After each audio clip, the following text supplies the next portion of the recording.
চব্বিশের বাংলায় হুজুর পাগলার ঠাই নাই, চব্বিশের বাংলায় হুজুর পাগলার ঠাই নাই।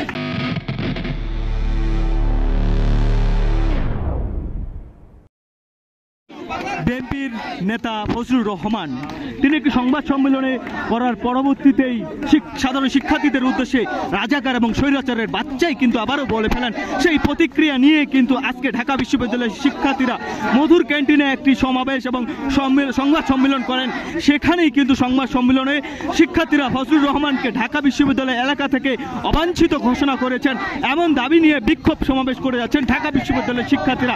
আমরা দেখতে পাচ্ছি সেই সংবাদ সম্মেলন হওয়ার পরবর্তীতে এই মিছিল নিয়ে বিক্ষোভ সমাবেশ করে যাচ্ছেন ক্যাম্পাসের আঙিনায় এবং শিক্ষার্থীরা। এখানে কিন্তু অনেক শিক্ষার্থী আমরা দেখতে পাচ্ছি। দর্শক, ইতিমধ্যেই কিন্তু ক্যাম্পাসে উত্তাল হয়ে পড়েছে।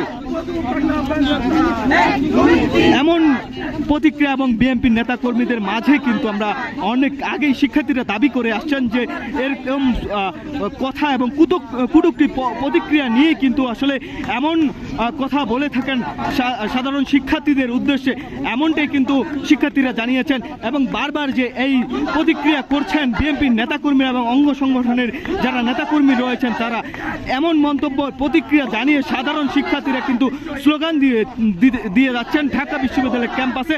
এবং ফজলুর রহমানকে এই সংবাদ সম্মেলনের মধুর ক্যান্টিনে তারা কিন্তু জানিয়েছেন এবং তারা কিন্তু ইতিমধ্যেই কিন্তু সেই ঘোষণা দিয়েছেন। ফজলুর রহমানকে অবাঞ্ছিত ঘোষণা করেছেন ঢাকা বিশ্ববিদ্যালয়ের শিক্ষার্থীরা। আমরা সেই বিক্ষোভ মিছিলে কিন্তু সরাসরি আপনাদের যুক্ত করেছি এবং দেখানোর চেষ্টা করে যাচ্ছি। চব্বিশের বাংলায় হুজুর পাগলার ঠাই নাই, চব্বিশের বাংলায় হুজুর পাগলার ঠাই নাই। দুই গালে জুতা মারো তালে তালে, হুজুর পাগলার দুই গালে জুতা মারো তালে তালে। প্রতিবাদ না করো শেষ হয়নি যুদ্ধ, শেষ হয়নি যুদ্ধ, শয়তানি মুক্ত।